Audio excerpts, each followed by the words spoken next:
And now we're going to bring it back to the episode for the 2025 and 2026 skill position consensus board mashup, where we look at the quarterback position of the last 2 drafts and we try to tier them. Is Fernando Mendoza a better prospect than Cam Ward? Is Jeremiyah Love a better prospect than Ashton Jeanty? That is what we will be talking about for these skill positions: quarterback, wide receiver, running back, and tight end. And Miles left us, but we are going to start at the quarterback position. You know it, you love it.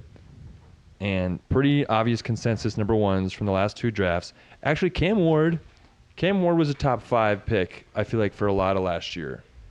And it wasn't until towards the combine where we had heard the Titans met with Cam Ward and liked him that it became more consensus.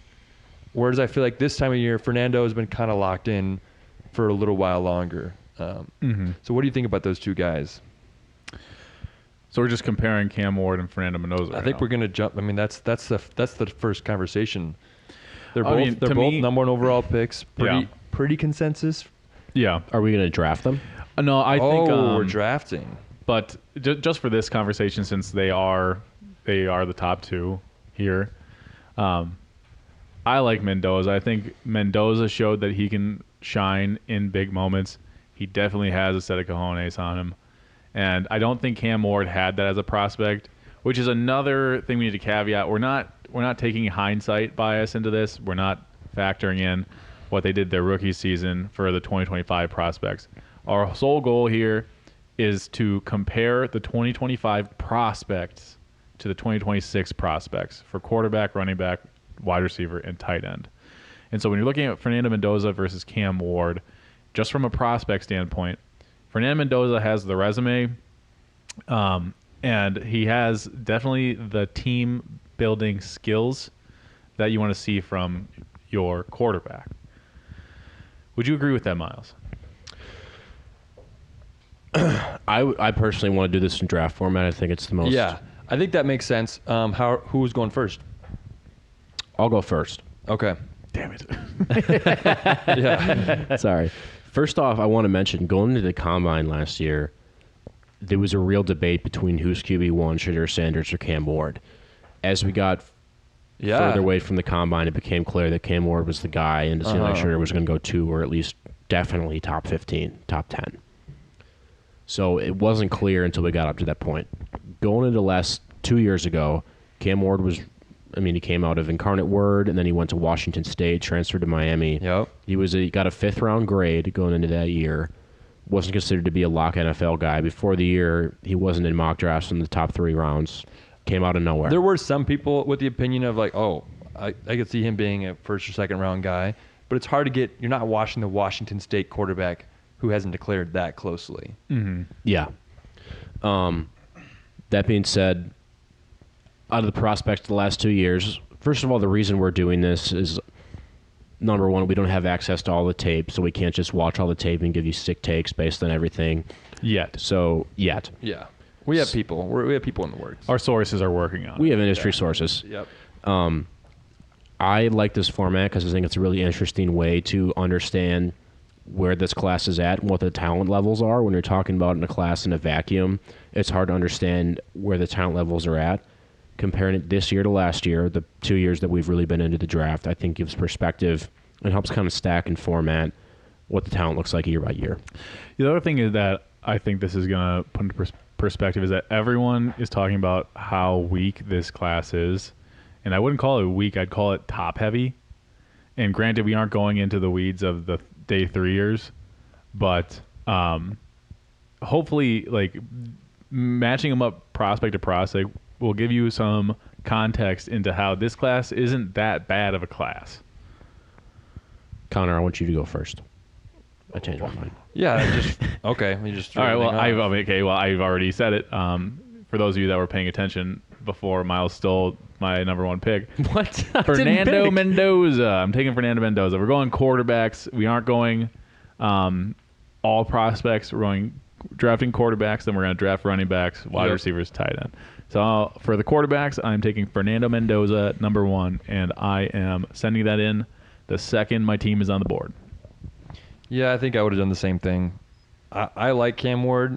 I took him in Dynasty because I liked him and I like what people talked about him. But I think Mendoza's just got that extra like poise. Yeah. And you just feel like however complicated the NFL offenses are moving, that he is going to be able to handle it all. Yeah. And like not get too flustered and just keep learning. And he'll be like a mixture of Jared Goff and Matt Ryan. Oh, I've heard that comp. So when we did the dog comp, Matt and I were big on Fernando Mendoza is a golden retriever. Oh yeah. But I think I'm switching it more to like a terrier, Okay. but like more like a herding like terrier. Like he's got that juice, got that spunk. Like always wants to like, what's going on? What's going on? Yeah. I don't know anything about dogs. I feel like he's too. Yeah. I don't know anything. He's too about like dogs. energetic to to be no, a totally. golden retriever, bro. No, like a poodle. No, definitely not. No. Dude, Cam Ward gives me bulldog. No. Actually, kind of bulldog, but like Yeah. what's like it called? Like a Shih Tzu. what are those like poodles, but are like shorter haired Labradoodle.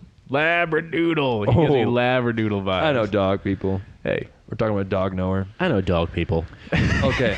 Miles, since you were the arbiter of the order, I'll let you tell me who's going to go Matt, second. I want you to go second. Okay. Well, this ends up being not as big of a pick, but I do think Cam Ward is worthy of this pick. I think that he's not that far off from Fernando Mendoza. I think what you saw from him with the arm strength, his ability to dissect the defense pretty quickly, use a ton of arm angles, and just like work his way around middle of the field defenders, something of a prerequisite to having a pretty functioning NFL offense. And I think he had such a terrible circumstance this year with only day 3 rookie receivers, not a good run game, not a good offensive line, not a talented coordinator situation. So let's hope that Brian Dable has him go better. But I think as a prospect, he was pretty talented. Yeah. I also had Mendoza and then Ward in my rankings. Just a quick commentary on that. I personally like Mendoza more because I feel like he profiles as somebody who knows exactly who's going to be in the NFL. Ward, we're still not exactly sure. He had flashes in his first year. But the issue with him is that you would think he might try and be a little bit too playmaker-y. He would get off schedule too often, trying to do too much. The reason I love Mendoza is because I feel like he formats perfectly into a quarterback that you know works at the NFL level. Yeah, a Shanahan quarterback, he'll be great for Yep. QBI. He'll fit into any system. He'll do what you say. He's 4 inches taller, can see over the line of scrimmage, and probably has a better track record of just like fitting into a system, whereas Ward feels more like a Caleb-esque bet on playmaking, bet on post-snap, making decisions, running around and doing stuff type guy.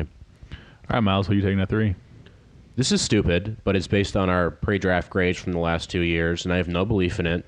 But based on the way the guys ranked him, the way I saw him last year, I'm taking Shedeur Sanders.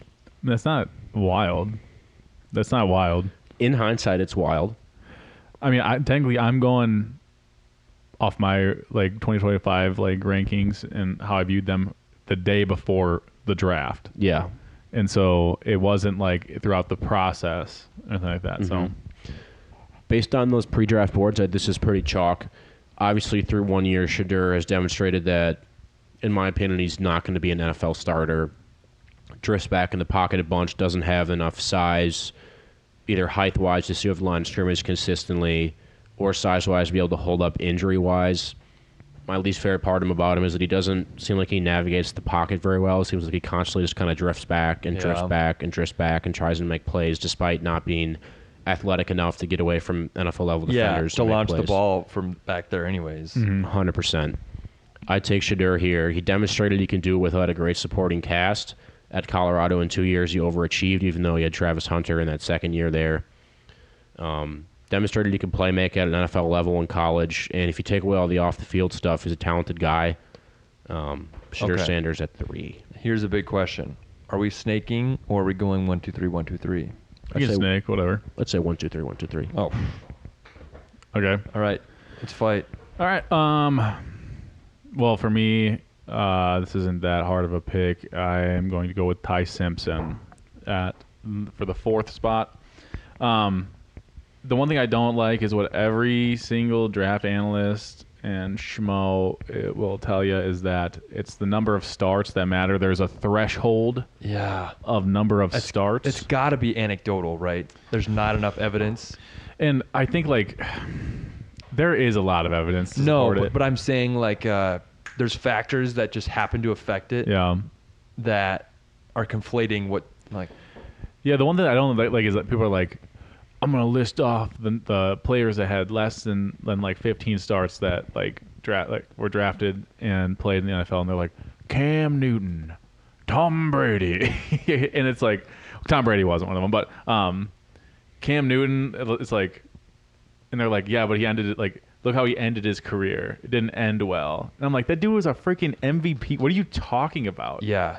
I'm not saying that Ty Simpson is Cam Newton by any means, but I'm saying that I do think that number of start comparison to outcome isn't that accurate and doesn't really hold that much weight in my mind, because for one, he was playing at Alabama. He wasn't playing at some schmo university. Exactly. And there were some pretty dang good QBs that were in front of him. Milroe was there the last 2 years. He got drafted in the 3rd round. But Milroe was a pretty all-star college quarterback. Mm-hmm. And to circle back to the beginning, like around like, what was it, like the 4th, 5th week of the college season, Miles brought up in our group chat how Ty Simpson might be more athletic than Fernando Mendoza, almost insinuating that he might be a better pick. And I didn't agree with him at the time, but... Well, Mendoza went on such a run. Yeah. Simpson was also on a heater at that. It's so hard to, Yeah, but that's what I'm saying. It's like this like torrential fall off that people have for Ty Simpson. And I'm like, I kind of see it, but I feel like it's just because people like that. Is it him or him? And it was Fernando Mendoza or Dante Moore. Dante Moore's out. Yep. Doesn't make Ty Simpson a worse prospect. Yeah. And their run game, like, Indiana had it was a varied offense. Yeah. With Omar Cooper and Elijah Surratt, and who even was the white guy that did a lot of contested catches? Becker. Dumbo. And they had 2 reliable running backs and a good scheme. And it just feel like with Alabama, they couldn't run the ball at all. Historically bad run success rate for Alabama. And you could not trust Ryan Williams. Jeremy Bernard was very trustworthy, but I do think who they had on their team was also different. Okay, I'm up next. I'm looking at this board. Again, I'm kind of regurgitating takes from people whom I trust, but in 2026, I can go Garrett Nussmeier or Trinidad Chambliss. In 2025, there's Dart, Milroe, and Shuck that are some of those guys that were in the day 2 mix. I'm going to go Tyler Shuck. It is a little bit hindsight biasy. Very hindsight biasy. But from the people whom I listened and trusted last year, Shuck was a guy you'd want to take probably towards the back end of the 2nd round. And the things I didn't like about Dart and Milroe were their ability to just like throw downfield, hang, trust in the pocket and layer throws and see the depth of the field. So I think Shuck, he way outplayed what you expected from him this year. Kellen Moore did a good job. But I think just in general, he's a tall quarterback with a rocket arm. One of the biggest knocks on him as a prospect was the fact he's kind of scared of getting hit. It seems like he did a better job at this year already. So that's also hindsight. But just big arm, tall, could see the field, could layer throws. Also that's old. what I liked about him. Oh, yeah, he's very old. Was that no, it wasn't a Mormon thing. Why was he so old? Injuries. He had 6 years in college. And the whole Mega COVID injuries. stuff. When you factor in the injuries and COVID, he Okay. had like 7 years of eligibility. He was like 25 at the draft, something like that. Yeah. Okay. Something like that. So, little hindsight, but for my guys, it's not. So, Tyler Shuck.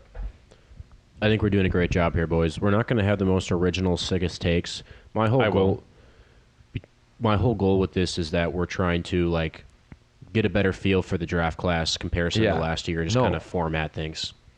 I think it's super fun, even if you're going a little like normal Gormal, just to see the idea, like what if you had a 5-year draft class, a 10-year, like how do these guys stack up? How do they stand up? Yep. Yeah. All right, I'm up. So we got Jackson Dart on the board here. Obviously, in hindsight, he'd be the pick. You got Trinidad Chambliss after an outstanding second half of the year for Ole Miss and a sick playoff run. And then Milroe, the ultra athlete from Alabama. I'm gonna go Garrett Nussmeier. I'm gonna go Garrett Nussmeier. Nussmeier's film from 24 was sick.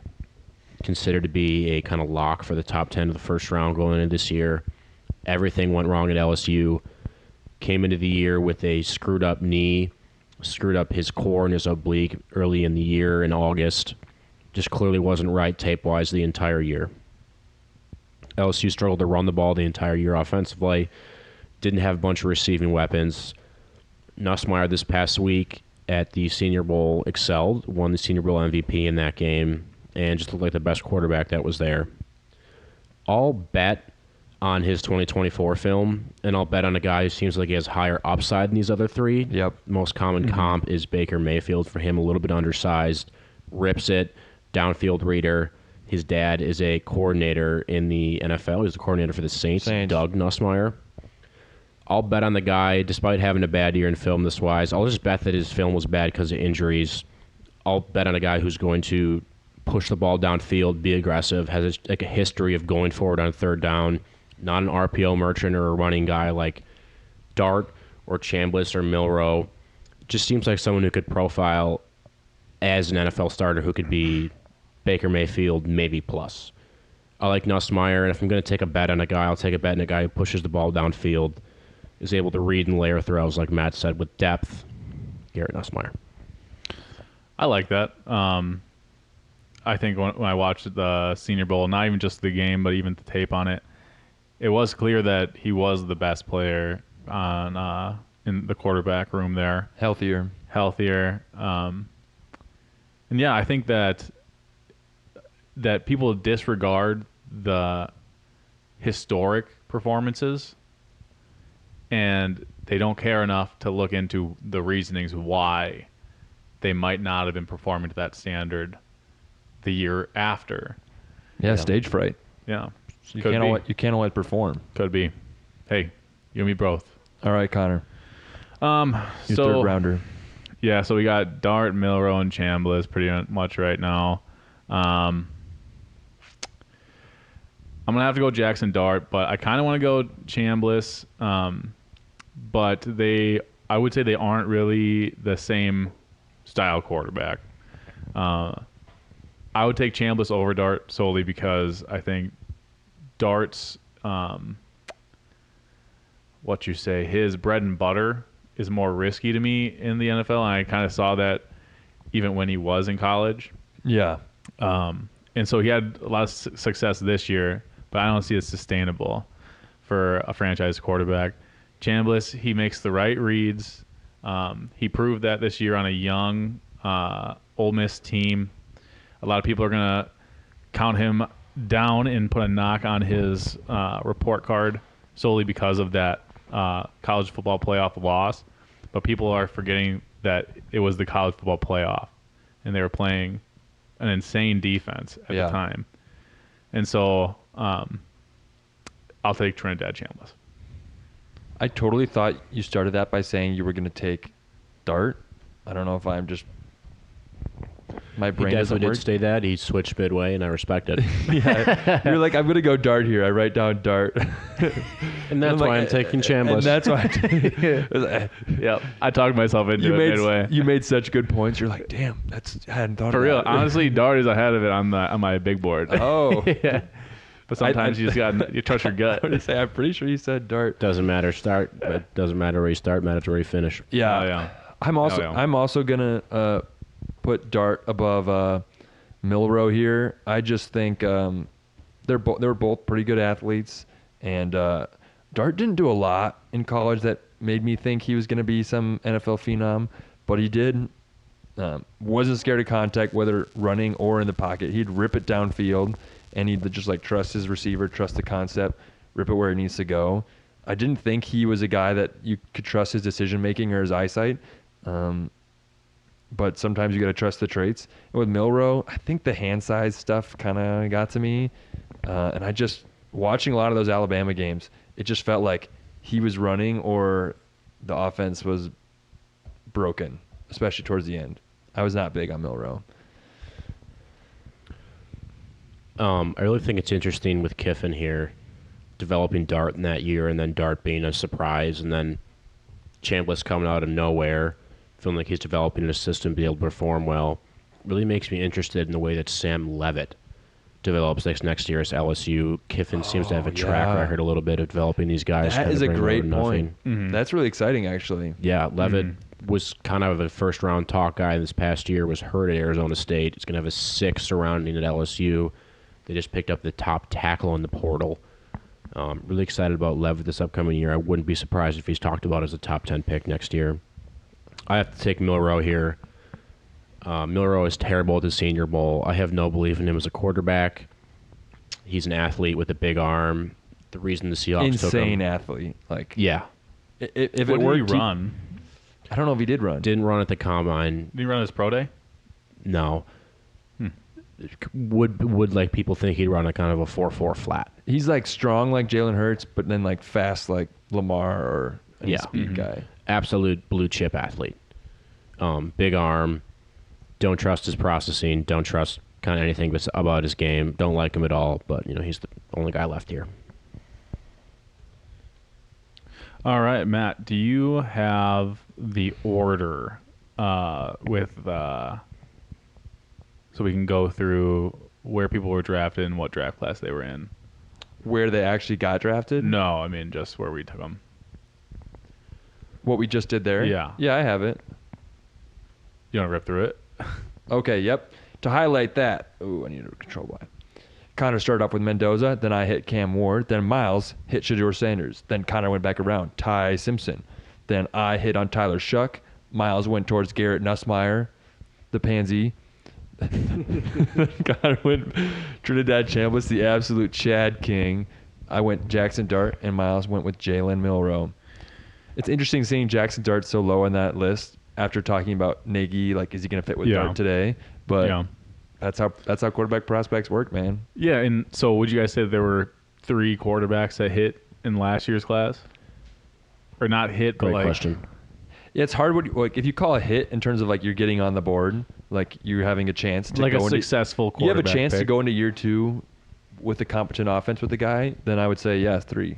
We're going to redraft the 25 class in one of our upcoming pods, and I think that'll be fascinating. Yeah. See where Shuck and I would Dart take go. any of them in the top 10. And For sure. So to put that in context, when we're just looking at these prospect grades, it's pretty across the board even with where we took the quarterbacks. Yeah. I don't think the class is fundamentally different in terms of the level of it. I mean, no one said last year's class was strong by any means, but like people hit. Yep. Had 3 picks in the top 40. Yeah. So people are going to count out the Chamblisses if he doesn't win his lawsuit and goes to the NFL. Yeah. People are going to count out the Nussmeyers. He did lose his lawsuit, so he will be Officially? in this draft. Yep, Did officially. it happen today? Happened today. Okay. Oh, heck yeah. I hadn't Breaking heard. news. Okay. Yeah.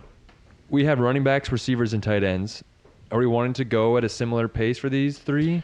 I say for the top 5 or top 6, we can do a little more in depth and then go or a little we faster. could not do tight end, or we could I want to at least hit. all of them. No, not all of them. We really only need to hit 6. And I'm sorry if I wasn't clear on exactly the format. I just want to get more towards not necessarily like getting off takes and like individual, like, oh, these are my takes. I'm so creative. I just want to like work together, get our thoughts on each guy, and kind of format how we understand the class. You've communicated the format so clearly. I wish you could understand the depth at which I understood the format going into it. I couldn't. I don't understand things at your level in any way, so I can't even imagine how well you understand it. I think. What? What? That's a deep accusation there, sire. Miles, I think you went number 3. You're going to go number 1 with the running backs. Big decision here. 2 names that everyone's going to be talking about, Ashton Jeanty and Jeremiyah Love. What do you got for me? 2 months ago, Connor posited that he would grade Love above Jeanty in last year's class. And I went, because Jeanty was talked about as a generational S tier. Like, you never take running backs this high. These guys don't come around often. Bijan Robinson. I mean, who are the best running back prospects of the past 10 years? Bijan, Saquon, Jeanty, Saquon. Fournette went in the top 10. McCaffrey went in the top 10. Yep, that's about it. And I thought, that's fucking nuts. Todd Gurley. Jeanty has this insane wiggle. His whole thing is post-contact, breaking tackles, getting yards after contact. Yeah. Love's kind of just a big play guy. Listen to the analysts, watching some of those Notre Dame games. Connor's right. I hate to admit it, but Connor's right. Love profiles at the same level as Bijan. He has Saquon level speed, if not a tier above. Track star. Also, I don't know if you guys know this, but Love is diagnosed with low-level autism. Do you guys know that? I did not know that. He's got low-level autism. Not drafting that guy. You look at him in interviews, he acts a little bit weird, but obviously just a fucking dog. Look at the highlights. He's unbelievable. He has true breakaway sub 4.4 speed. I don't think he'll run at the combine because he doesn't need to. The speed is what's most alluring about Love to me. He doesn't have that post-contact balance that Jeanty has, but that incredible breakaway speed is so valuable behind a good offensive line in the NFL. He's got all these other traits, can catch out of the backfield, has wiggle to him, has straight line, just incredible straight line speed. I would take Love first as much as I didn't believe it 2 months ago. Jeanty just doesn't have that incredible top-line speed that Love has, and Love presents strengths in essentially any single category you can put him in. So I think he's demonstrated to be a pretty good pass blocker. At Notre Dame, he didn't have a ton of reps there. Love sounds like he's probably the best prospect since Bijan. Granted, I'm about to bring up one singular play. But if you want to watch the greatest display of contact balance that a running back has ever put I was trying to find the video just football. now. I can hear your voice. Yeah, so it's Penn State versus Notre Dame, 2024. Jeremiyah Love. That's all you have to put in the playoffs. That's all you have to put into YouTube, and you will see the greatest display of contact balance you might ever see from a running back prospect. It feels like that play is like Hollywood cinema, to where it's the building's about to blow up, and the main character needs to get to a red button to shut down the sequence. And there's so many bad guys shooting bullets, and there's monsters grabbing for his legs, and he's doing all he can just to reach for it. Yeah. It literally feels choreographed to celebrate the good guys winning. And it's not even there's little gremlins attacking his ankles. No, it's freaking Abdul Carter. Yeah, Abdul Carter gets a couple rips at him, and it was I think that play will live in my mind rent free, even if Jeremiyah Love sucks in the NFL. I would take him with my 101 in Dynasty, and I would not be sad if he was if he sucked solely because of that play. I'd be like, I know what I saw with my eyes. If my favorite play of this year was the Omar Cooper touchdown where he levitated and put his toenail in somehow, then last year was that Jeremiyah Love touchdown. Yep. Okay. Connor, that puts you up next in the order that I'm doing it. I think I know what you're going to go here. Yeah, I think it's pretty much no-brainer, Ashton Jeanty. The thing is, Ashton Jeanty had all the stats in college, but the only really knocks I had on Ashton Jeanty as a prospect was his competition as well as his workload in college. This isn't a knock on anything that he is as a prospect physically and his trait-wise. It's just film-wise pretty much was my only knocks on him. Still generational, but I have to take him at 2. I can't take him above Jeremiyah Love. Any takes on that, Matthew? He was really freaking good. He was really freaking good. I forget, Boise State played Oregon. And so it's now we're finally getting some Power 4 competition. And he just was no one could. It feels weird to see him not succeed with the Raiders. Yet. I want to have a candle lit for him, but I don't think he's going to reach that Bijan level. I feel like we would have seen more. Yeah. Year one for it to happen, but man, I wouldn't going into this year. I'm surprised that anyone was able to be a better prospect than him, especially. But because some of those it was like Marshawn Lynch beast mode contact balance. Yeah. Yeah. But not quite as strong, more like savvy, where somehow like he would lean perfectly into every hit to like expect how he was going to get hit, to where the hit would almost like keep him on balance instead of knocking him off. He had more yards after contact last year than any other running back had yards. No, he had a couple of those like 280-yard games Yeah.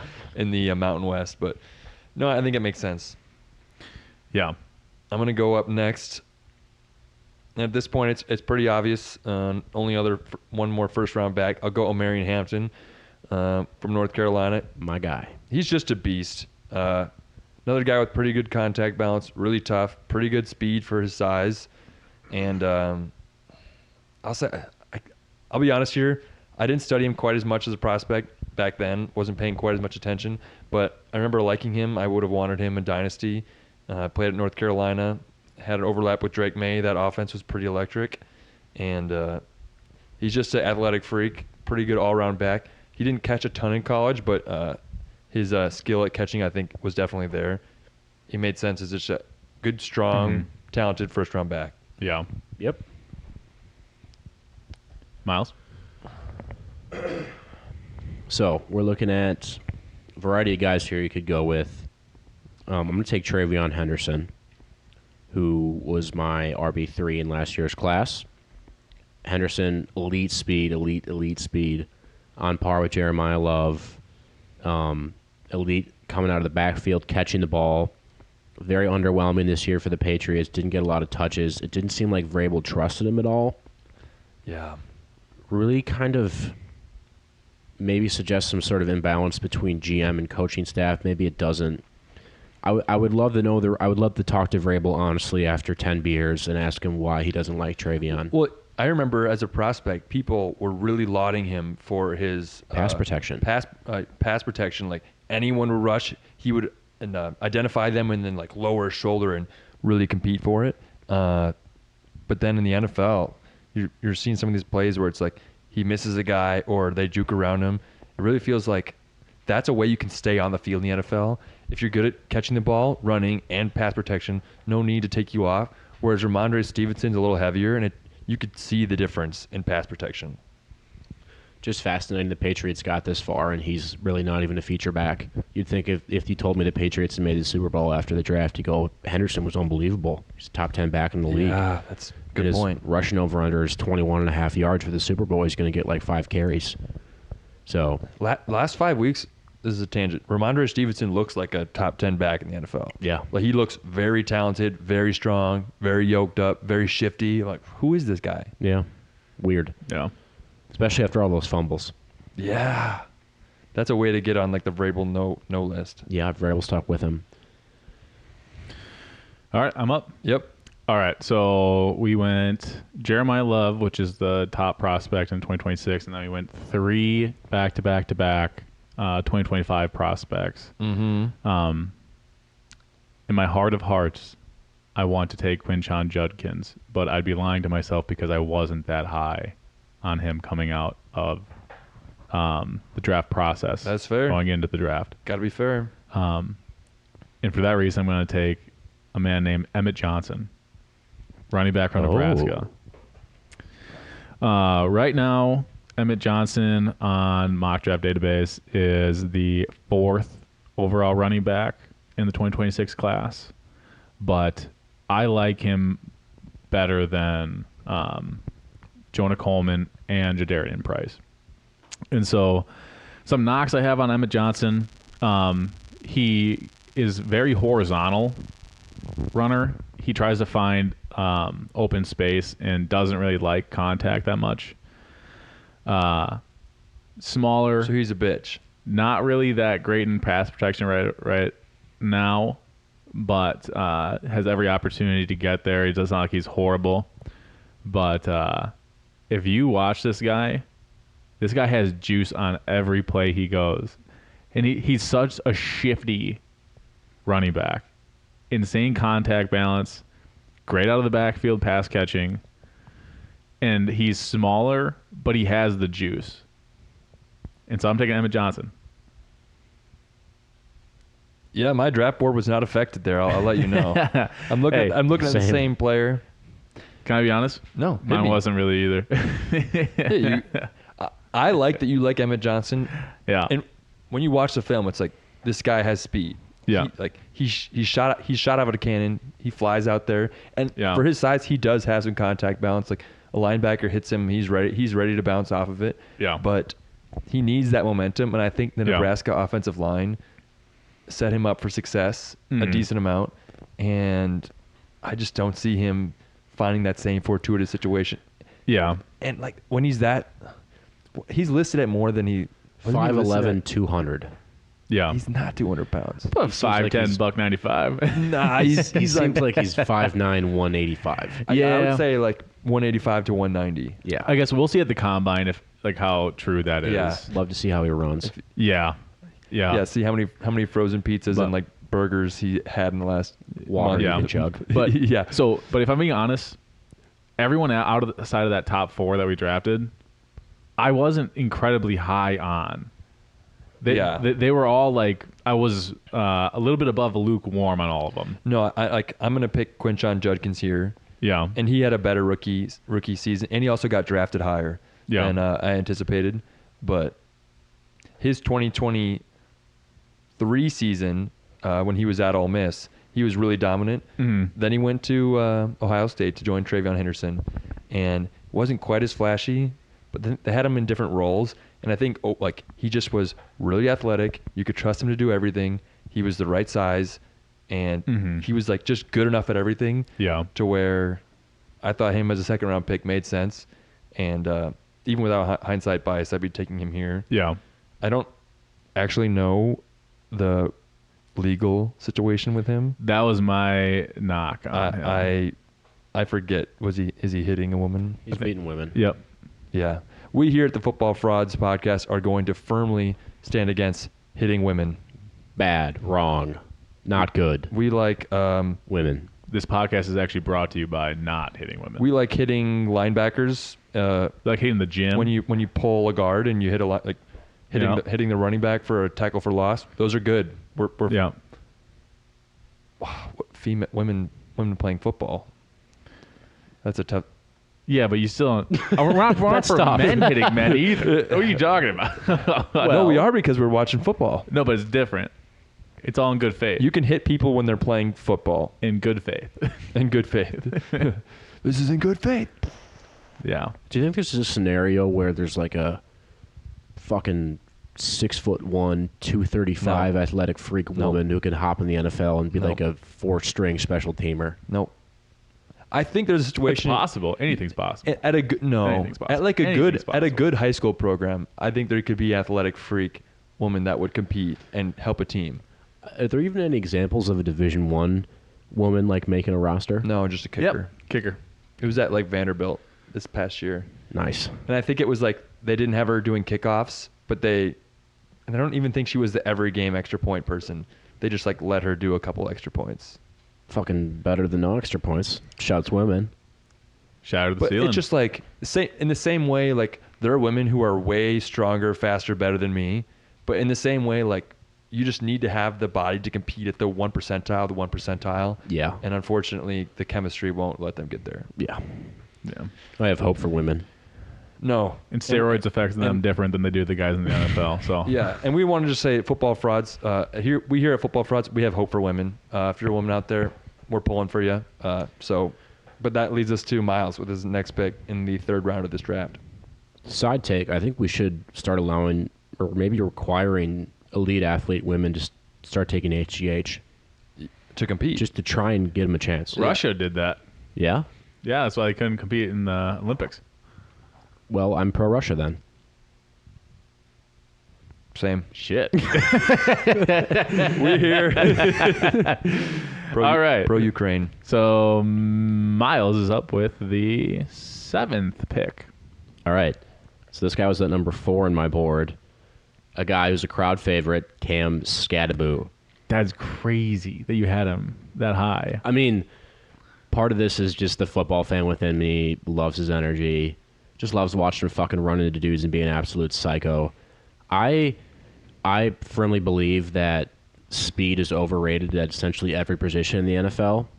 It's different to me with running backs at the elite tier. If you're going to take a guy in the first round, it makes sense to me since there's so many good running prospects every year, you have to take a guy in the first round only if he has elite speed and has the ability to break plays and hit home runs.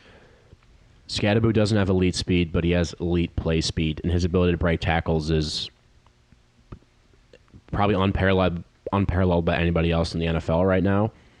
Like, personally, I just don't care about breakaway speed and stuff like that, exemplified by Josh Jacobs and the Packers.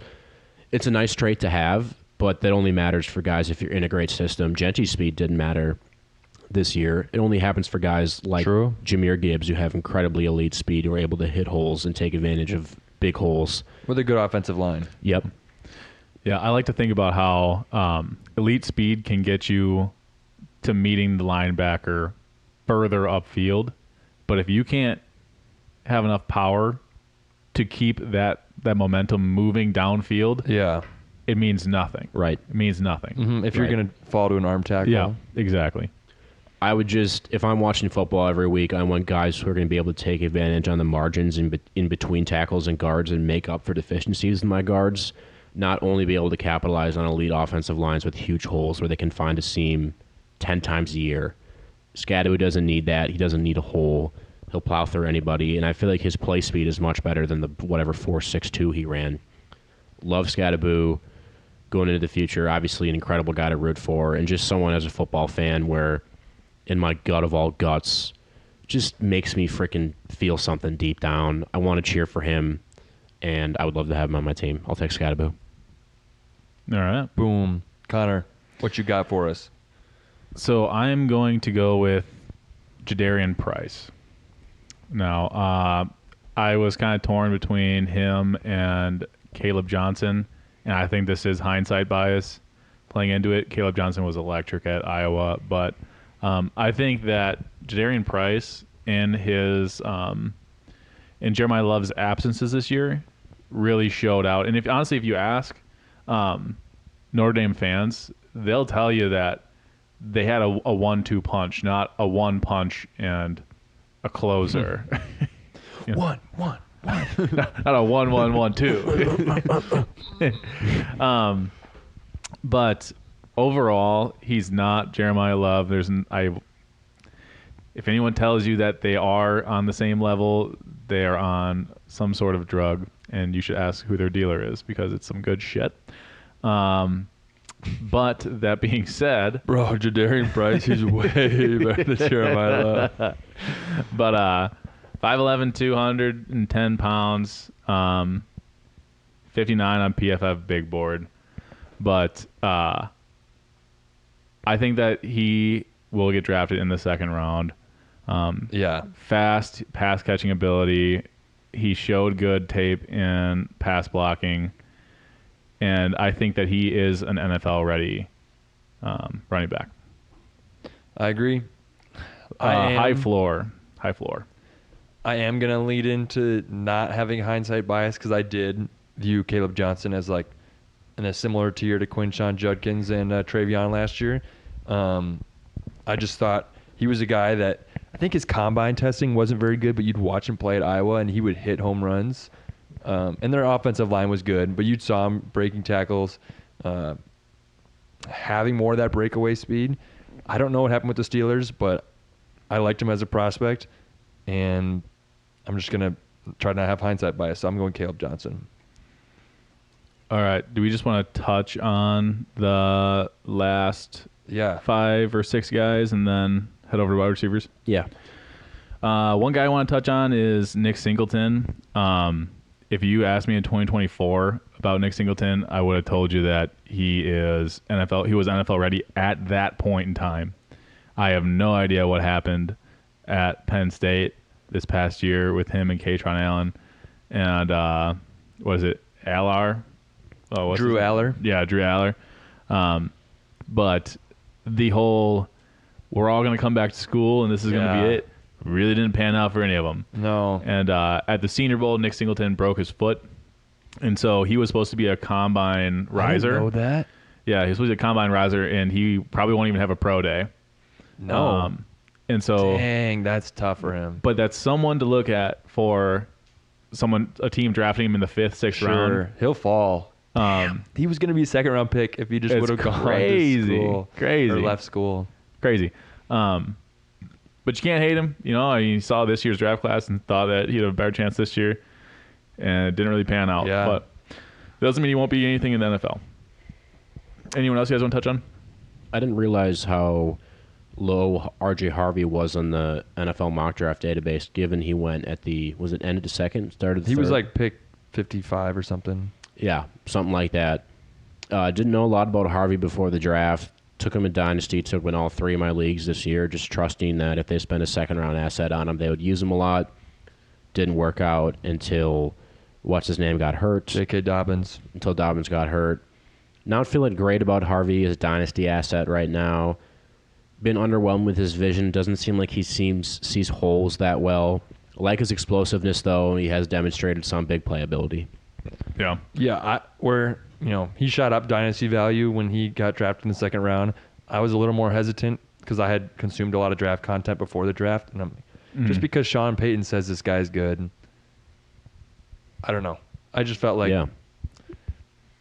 I would have taken him somewhere near his draft cost, but I thought he was being elevated a little too high. And it's like totally fair. Just because he gets drafted higher doesn't change the player who he was. Definitely more wise. I just bought into the whole if they have a second round draft asset on him and it's behind a great offensive line, I'll just go in on it. But I would have drafted Caleb Johnson over him, so it's like it's all bullshit. I have a caveat in my head, like a line that if you no longer qualify to be on your parents' insurance by the time you start your first game in the NFL, yeah, that's the other thing. You immediately drop significantly on my big board. The way the NFL is structured does kind of suck because he could contribute a decent amount at age 25 through 28. Yeah. And then he's already past the running back cliff, so it's like he's not going to get any extension. Exactly.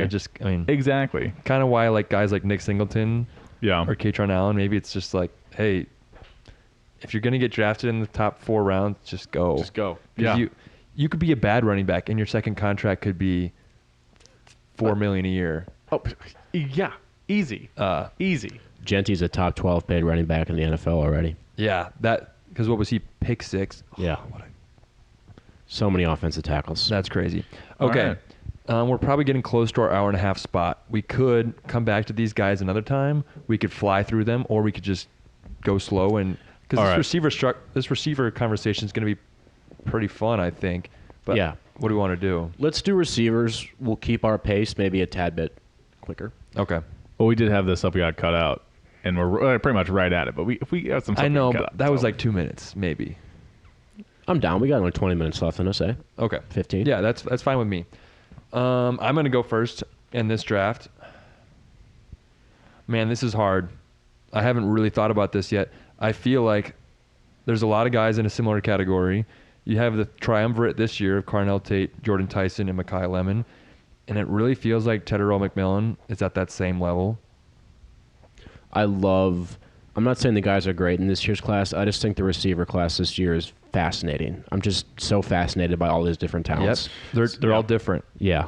Yep. Something to consider with this year's class is there's not really any prospect fatigue because there's so much conversation around who is the top wide receiver. That's an excellent point. If you remember last year, Tetairoa McMillan, it was like, this guy is so freaking good. And then after a while, it's like, effort. Maybe we should talk about someone else because this is just getting boring. Remember the whole he's a volleyball player, he's soft, he doesn't try and run blocking, he quits. Yeah. McShay had him as everyone was starting to mock him in the second round. Yeah.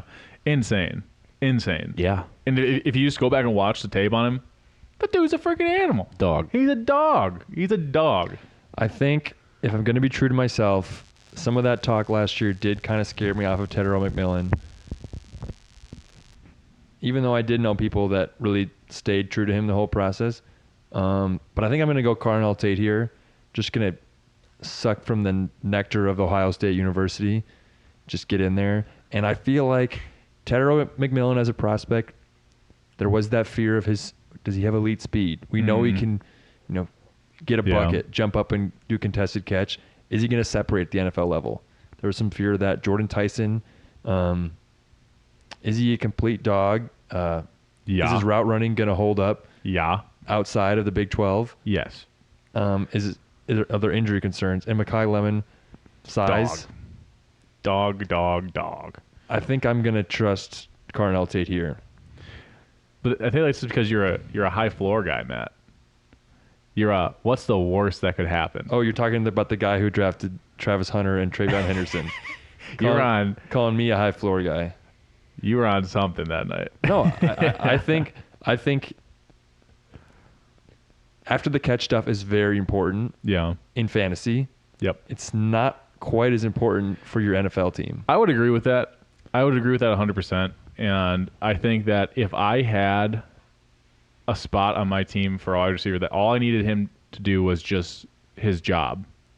You know what I'm saying? Like, I don't care how good you are at contested catching. I don't care how well you do amazing plays. I just need you to do everything I ask you to do. Very Emeka Ibuka-esque. Sure. Tate to me doesn't profile as a takeover wide receiver one. I don't see him ever getting 110 catches, doing like the JSN thing and getting open all the time.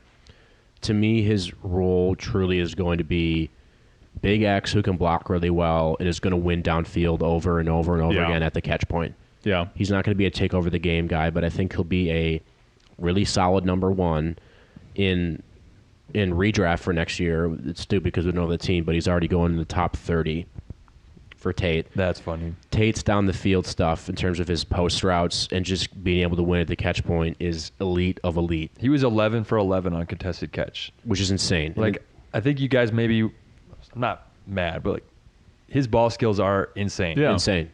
Yeah. And you're a pussy. And you fucking suck. I mean, he did call you a high floor guy, you'll have to live with that. Never call me a high floor guy. Hey, Matt, you'll never fall, bro. You'll never fall. You'll have to live with that within your relationship for a long time. Okay. All right, frauds. Look at me in the eyes. All of you listeners out there, look at me. In the past 3 years, my top 3 receivers before the draft have been Marvin Harrison, who I thought was going to be awesome, hasn't been. Malik Neighbors. Number 3 with a bullet, a young man out of USC named Makai Lemon. My favorite prospect. I can remember in my time actually being dialed into the draft, they have a joke on the NFL SE show where Makai Lemon is essentially basically maximized everything that God gave him, and God didn't give him a lot of height. I don't care. I understand that height plays a role in your evaluation. It always kind of has to. Makai Lemon at the catch point is excellent. His height doesn't matter to me. He's 5'11". He's around 205, something like that. He is fucking awesome in every single way you could possibly perceive in a receiver. All the best receivers in the NFL right now are slot guys who can get open and win in a bunch of different ways. JSN, Ekbuka from last year, Cooper Kupp in the past, Jefferson, Chase, all shifty guys who can get open. Makai Lemon excels at getting open in zone, finding spots in zone. He excels at beating guys in man beaters. He wins at the catch over and over again. He can throw screens to him. He can win in every single possible way. I don't care about the height. I don't think he's going to test super well. He's really physical for his low weight, too. Right, which is why that stuff doesn't matter to me. I just believe and love watching this guy. He brings a feeling that even helps me ascend higher than Cam Scadaboo does. When I watch him play, I just feel this joy deep within me. Lemon's my top receiver in the past 2 years. I don't care about the height, like I said. I'll just believe him no matter where he goes, and if he fails, it'll be a situation I'm almost positive that, or injury, stuff like that. I just love this guy. I've never loved anyone like this before as a draft prospect. I mean it. The more I watch him, I'm actually a little bit nervous. I haven't felt this way before. No nervousness, just pure joy and excitement. If he goes to the Jets, so be it. I'll overdraft him in Dynasty. I just love this guy. I want to cheer him for the rest of his career, and I believe in him no matter what. No matter where he goes, I think he's going to excel and be an awesome wide receiver his whole career. I really hope he goes to the Ravens or the Rams. And then he goes number 2. And then I can get one of you guys to be like, hey, you going to trade up? You want Makai Lemon? You want an elite receiver on an elite team, huh? Oh God, I mean I'll talk about this the entire draft process, but he's just the guy I've completely fallen in love with, definitely to a fault. His height will probably affect him. He won't be able to be an X. He'll be a Y. He'll be running around doing stuff like that. He'll be in jail.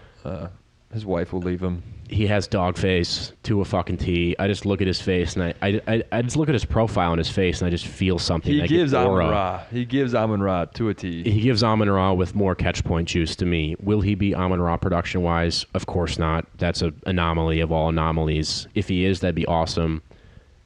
I just love Makai Lemon. I will echo that sentiment. Miles and I have discussed in great length our love for Makai Lemon, especially just as a football player. See, Matt's a high floor guy. Miles and I are high dog guys. Makai Lemon. You like how a guy looks when he plays football. Makai Lemon's dog ceiling is through the roof, man. Through the roof. But I will say that I got my number one wide receiver in this draft, Jordan Tyson. And that means that all three of us took the top three wide receivers in the 2026 draft class over Teteroa McMillan. I like it. Interesting. Me personally, I had Teteroa McMillan ahead of Carnell Tate, but I would put them at the same kind of grade as prospects. But back to Jordan Tyson, I think he has everything that you want from a flashy wide receiver. And I feel like that's his knocks, is that I believe the kids say that he's a jump ball merchant. No, I think he's low competition merchant. I think Jordan Tyson has all the physical traits, and he has the speed, and he has a good first step. I wouldn't grade anything that he does from pass protection to run after the catch anything lower than a 7 out of 10, which is just insane for me to think, This because is all you'll ever get. all he gives is a 7 out of 10. That joke is more appropriate when you're younger than when you're married. It was just more like a fun, like, oh, we're guys, and It really does hurt more when you have a it's a girlfriend. number You're joke. like, I don't want to think about my girlfriend. it really has all day. it really has nothing I very to much do. love her for who she is. I'll take that. It's more like when we're like, it worked better if we're both 11 and single. Yeah. Yeah. But just a number joke Yeah. for you. It's all it really was. Yeah. But for the sake of time, big things. Jordan Tyson, his brother is in the NBA right now, playing in Cleveland. Dope. I didn't know that was his brother. Yeah, dude. Comes from an athletic family, and as Matt would say, he has really good highlights.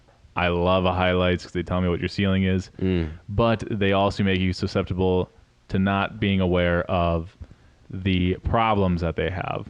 But across the board, from people I'm listening to, and from what I'm seeing, this guy doesn't do anything bad. And I'll take that guy. No, it really just is like all this medical stuff. Is he going to drop his stock in the draft? Who's going to take him? Yeah, but none of his medical things were like historically speaking, long-term and career affecting. Yeah, but some guys are just injury prone, right? Who the fuck knows? Everything I said about Lemon and all that, just to caveat that, to me, Tyson, Tate, McMillan, Lemon are all kind of in the same general tier. You can't lose. You can't lose with any of those guys. Yeah. If Tyson didn't have an injury history, I would have him above Lemon, and I would have him as the third best receiver the past 3 years. I don't think his separation stuff at the Big 12 was an anomaly at all. I feel like his ability to separate and his ability to get open against a man is going to be his world beater, top 5 receiver upside type guy. In my mind, Tyson has by far the highest upside of any of these guys. If there ends up being a guy coming out of the past 2 drafts who ends up being at the level of Jamar, Jefferson, Puka, it would be Tyson in my mind. He just kind of sheds the injury stuff. I think his separation is what's going to separate him, and obviously his catch point stuff is awesome. He has good size, seems to block and try pretty well. If the injury stuff isn't there in his career, and I knew he would be relatively healthy for the next 5 years, I would take Tyson 1-1. Mm-hmm. I think that is a statement that needs to be at least soaked in for a second. The 1-1.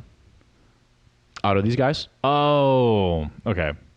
You're saying excluding Jeremiyah Jeremiyah Love. I was like, holy crap. I was just saying out of wide receivers. Yep. Yeah. No, I hear you. Well, All right. We left me with like only one kind of top 10-ish talent left, which is Tedero McMillan. Savage. I'm still very happy taking him. I think that a lot of talk was like, because his testing wasn't that great, does that mean he can't separate anymore? And it's like, no, that's just his top speed. For how tall he is, he can still run routes really well. He can juke guys, get open. So he's probably our last top tier guy we can really take. Feels like as we're trying to once again just kind of work together here and establish how we feel about the class, come up with some consensus.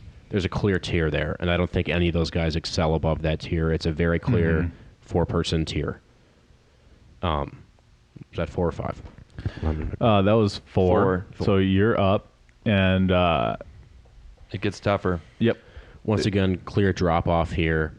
You could go in a lot of different directions of here. These all drop off in my mind from clear top 15 wide receivers down to, back end of the first round guys. Looking at Emeka Egbuka here, hindsight bias plays in strong to that, so I'm not going to buy into the hindsight bias. I'm going to take a guy who Connor was really low on, but who I believe in his upside as a true X. I don't see him as a separator. I don't see him as a guy who's great after the catch.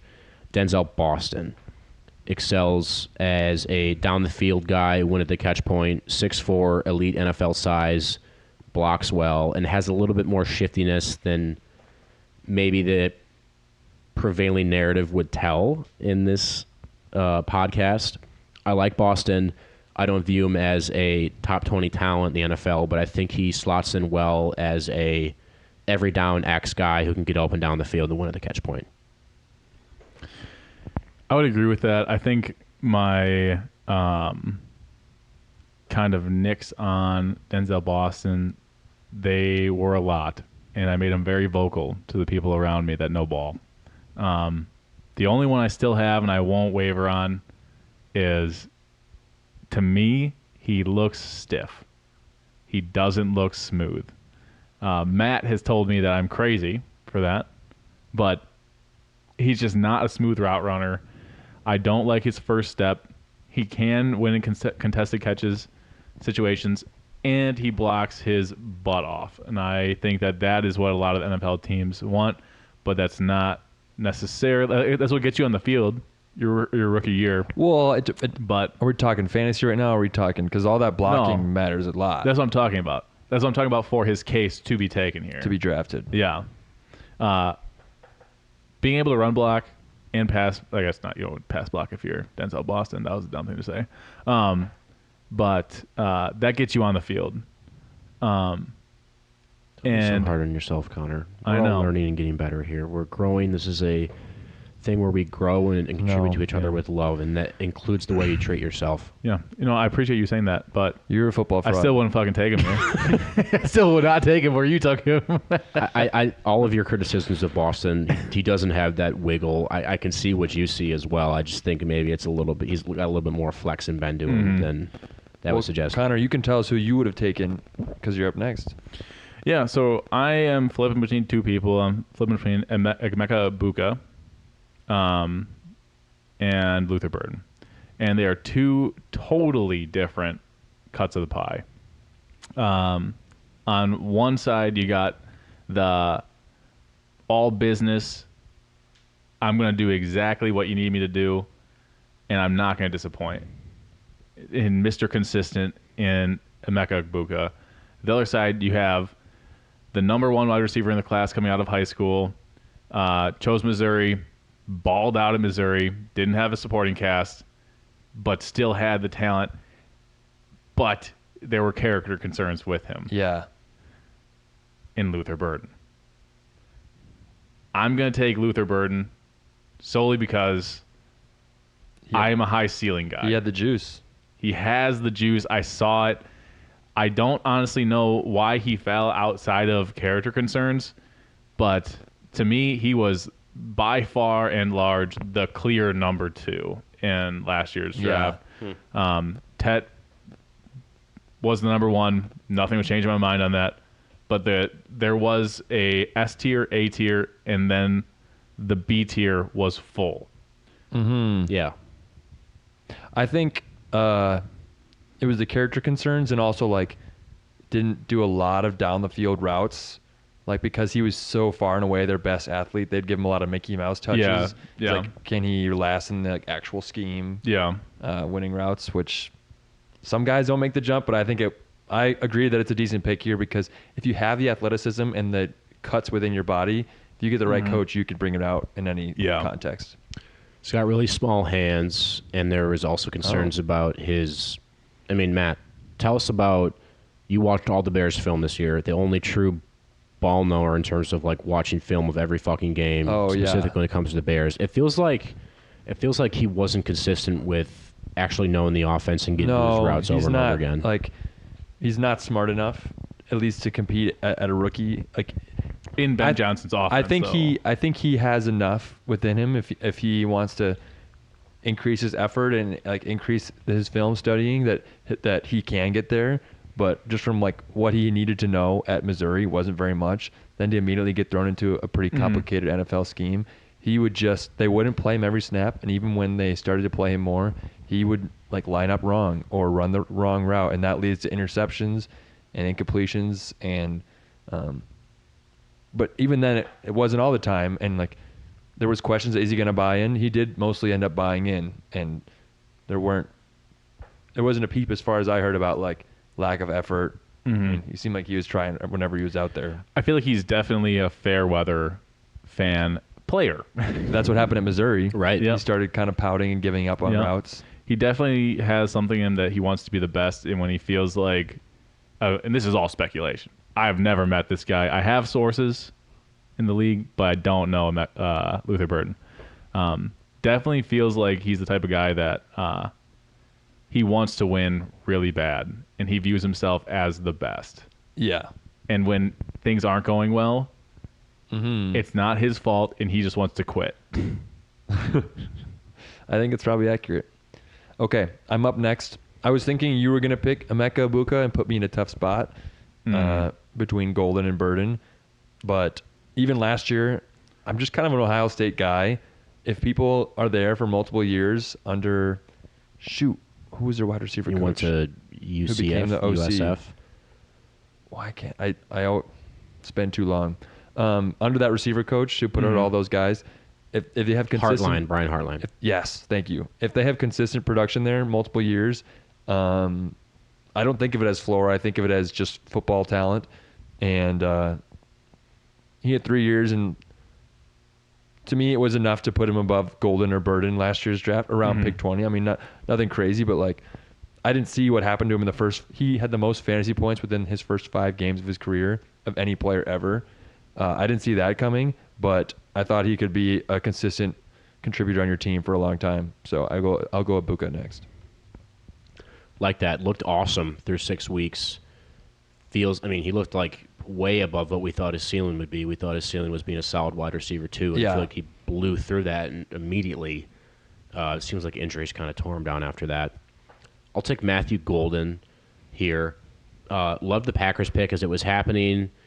And I actually do think that Golden is a very good NFL wide receiver. Will he ever be a top 30 talent? No, but I think he'll be a solid wide receiver too for the remainder of his career. Thing about Golden is if he had been a second-round pick, this would have seemed like an awesome pick by the Packers. It would have been widely lauded as being a solid add to his wide receiver room. With the Packers not taking any wide receivers, obviously in all those years over the draft, the expectations put on them and the way Packers treat receivers with cycling guys in and out, not emphasizing any one guy in the game plan really ever, and not giving him that much playing time, made him seem like a bust. To me, in terms of just getting open with route running and downfield speed, he was the Packers' best receiver this year. However, it became pretty clear at the end of this year that he's not going to be a wide receiver one. He's never going to be a game breaker type guy where he's consistently win over and over again. Like his downfield speed, I think he tracks the ball really well down the field and gets open well. Very poor blocker, undersized. Like him in general, but he's a good second-round wide receiver, overdrafted where he was last year. Yeah, I was. So the draft was in Green Bay, and I was on doing work in Michigan, and I got to the hotel right before the Packers pick, and I called Matt and Miles. Oh, yeah. And I was so deflated when I saw that Matthew Golden was taken by the Packers. But Miles brought up a good point, and he said, what are you going to do, not cheer for the Packers' first-round draft pick? Like, what are you talking about? You're just going to hate on him? He drops a catch. You're like, told you guys. I knew it. Yeah, Yep. it's hard to just hate him his whole career. Yeah, and it's like, I don't hate that the Packers took him there. I do stand by that I don't like the fit, but the Packers have been a historic franchise of not drafting for immediate needs, drafting for future needs. Mm-hmm. Which also I wanted to touch on this real quick. I was listening to Brian Gutekunst's off-season press conference, and someone asked him what went wrong this season, and he goes, well, there were certain football situations that situationally needed to be better. And I'm like, that is a punt and a half of a response. No, that's deep. You're not thinking about it deep enough. Maybe. I don't know. Wow. That's insightful. Yeah. Let us know in the comments down below what he was trying to tell us. All right. Then You're up. Yep. I'm taking my boy, Alec Eilman. I had a feeling. For those of you who don't know, this is my dog. We go way back. But as a prospect, he had insane tape. And this was Matt's knock on him, that everything on the stat sheet said his hands aren't that great. He has size and speed, but he doesn't have he has a limited route tree, and his hands kind of suck. I can't separate. Or like at an NFL level. Yeah. He's decent separation, but not good enough. But I had him as by far the best run blocker in the class, which is what we're talking about. We're not talking about fantasy. We're talking about getting on the field. We're talking about being an asset to your team. Winning NFL games. And his tape proved that he is capable of making contested catches, and he is capable of breaking from defenders and getting open and finding open spaces. The thing with him is that he only played 2 seasons of full seasons of football prior to getting drafted into the NFL in his entire life, which is insane. I did not know that. Insane. Crazy. What was he doing? COVID. It was COVID, and he's from Canada, and then he came down to the U.S., and then he went to... He was fishing. Yeah. I was out fishing. Yeah. But I had Alec Eilman here. He's my dog. I know that other people don't have him that high, but at some point you got to ride or die, and I'm still riding. Okay, let's do another 3, maybe another 6. Go through them kind of quick. Yeah. I'm going to land on Casey Concepcion. I think that overall, I don't love him that much as a prospect, but his just athleticism and his ability to keep fighting after the catch, I think that kind of stuff can turn into better route running. And I just like his burst, his strength, and his change of direction. And I'll bet on that here over some of the other guys. Sick. I'll take Jalen Knoll, a guy who I traded up for in the Dynasty draft, the guy who I believe a lot in, and I think really has if he got the opportunities, would have like the ability to be a really good receiver in terms of production in the NFL. Let me just list off to you, Jalen Knoll's combine production. Okay. 40-yard dash, 4.39, ninth among wide receivers. Vertical jump, 41.5 inches, first among receivers. Damn, I didn't know that. Broad jump, 11 feet 2 inches, first among wide receivers. Bench press, 23 reps, first among wide receivers. 23 reps? Hold up. You sound like a Hiccup from How to Train Your Dragon, listing off the dragons being like Night Fury, kill on sight. Oh, yeah. Kill on sight. I know that scene.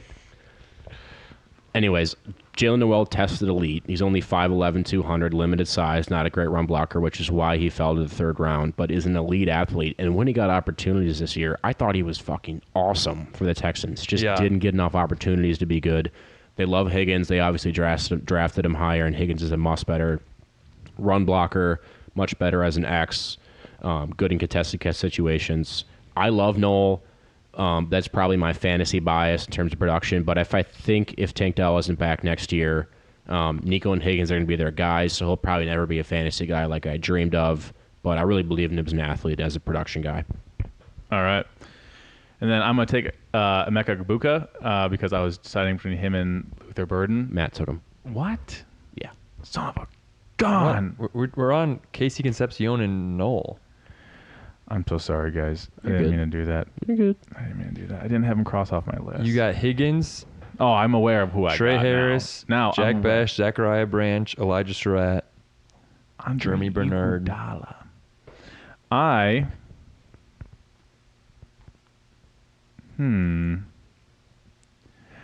think I'm going to take Jeremy Bernard, actually. Damn. Yeah. Another just does everything well. Doesn't really stand out in anything in particular. He has the frame to play in the NFL. Smart.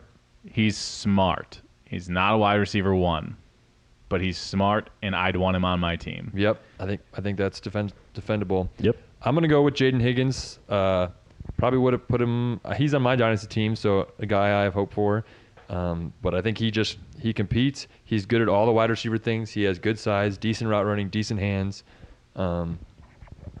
He's just a decent X or Z receiver with decent size. Not elite at everything, but doesn't have any holes in his game. All right, and that does it for wide receivers, unless you guys have to touch on one of them. Casey Concepcion looking like a back end of first, top of the second guy this year. Elite after the I catch. took him. You took Concepcion? Yep. Yeah, okay, now I don't feel that bad anymore. See, Everyone that Matt starts talking, we just zone out. Yeah. we're all frauds here. It's okay. Next guy I had on my board was Omar Cooper. I like Cooper more than Surratt going to this draft. I didn't have a lot of confidence in that until I heard another analyst say it. Then I thought, I'm going to believe that too because he believes it. that thought too. Because I had that thought too. Cooper is an awesome athlete from what I saw. I mean, obviously that play at Penn State definitely colors my vision a little bit too much. I like him as a down-the-field guy. He's mocked to the Ravens a lot. Other guys in this range, Surratt, Trey Harris looks like a boss, and then Malachi Fields out of Notre Dame. Yeah, So, yeah. I'd agree with that. Matt, you good? Yep. All right, tight ends. Let's rip through them. Tyler Warren and Colson Loveland were at a tier on their own. Then Yep. Kenyon Sadiq, tier 2. Yep. Mason Taylor, like tier 3.5. And then Hold you got up here. Terrence Ferguson, Elijah Arroyo, Harold Fannin, probably in their own tier. Yep. I'm disagreeing here. All right, what do you got? I actually do enjoy watching tight end film. Okay. But granted, I am receiving production bias, and so Yards. just production altogether. Sure. But there's total yards, touchdowns. Are you going to put Harold Fannin higher? I thought his production was it. It was real. So you would have taken him in like the top of the second round? Well, I guess if we're just doing it this way, my board was Warren, Loveland, Sadiq, Arroyo, Fannin, Stowers, and then the rest of them. I don't. Mason Taylor was like a top 40 overall. He was the among next. a lot He of was draft the next guys. one, but You that's just because thought Justin Fields that's didn't throw because the ball to he's him a well total enough. package, and that's what I was saying. Where like with tight ends, I thought we were about towards- winning NFL games here. No, now we're about receiving production. Okay. I'm about wide receivers that block and tight ends that catch. Yeah. But Eli Stowers is interesting prospect because he definitely fits more of like the biggest wide receiver on the field type play style. If you want him to play in line, you're probably gonna have some issues with that. So. Yeah. Great. Let's wrap it up. Next week, fellas, we'll talk about this more after the pod. I'm thinking free agency preview. Good. Free agency preview, 2025 redraft. We'll start kicking those things around. Yeah. Well, is that what we're going to talk about? You guys have to tune in next week. Woo! Thank you for joining us. We love you so much. and we will see you next week. I had a great time with you, boys. Brought out. Brought out.